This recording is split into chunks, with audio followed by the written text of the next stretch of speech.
What is this? You're right. It's furniture polish. What does this have to do with speaking?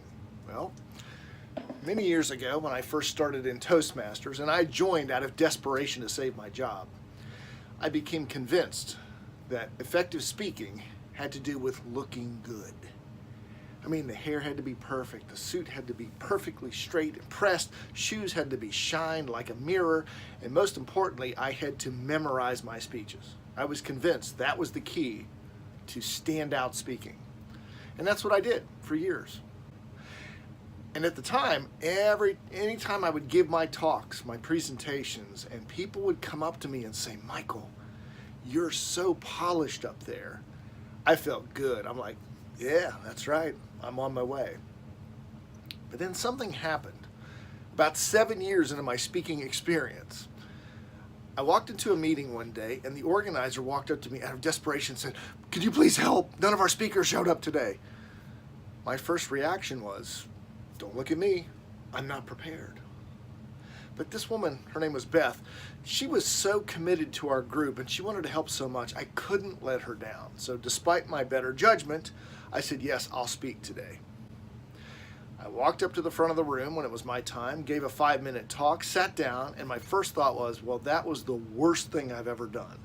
I wasn't dressed for the occasion, I certainly didn't memorize that speech, and that had to be a disaster. This is going to be the worst evaluation I've ever gotten. Well, my evaluator, Chris, walked to the front of the room, gave me some feedback, and at the end of his presentation, he said, Mike, I'm not exactly sure what it is you did today, but I have never seen you be more real, more convincing, and more connected. Keep doing what you did today. I was stunned. I didn't understand up until that day the importance of being yourself. See, I told a story about some difficulties that were going on in my life. And after that day, I began to understand something very important about being polished.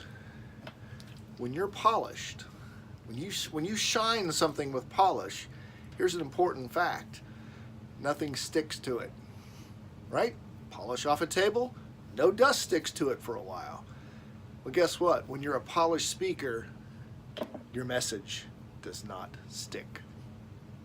It doesn't. People don't remember what you said 5 minutes after you spoke. They may remember that you looked good, your suit was great, and you came across as professional, but the message doesn't stick. From that day forward, whenever somebody told me I looked polished, I cringed because I knew my message wasn't getting through. Now, fortunately, that doesn't happen as much, and people say, hey, your message, it stuck. It resonated with me. I needed to hear that. Fortunately, that's an old problem. But if it's one that you're struggling with now, if you're too focused on your appearance and do I look good and how do I appear up there, you got to, as my friend Darren LaCroix says, let it go. That's not why we're up there speaking. We're up there speaking to give a message. So, in the future, if you feel like you're starting to come across as polished, get rid of the polish. Work on your message. Don't worry about how you appear, and you'll make a deeper connection with your audience.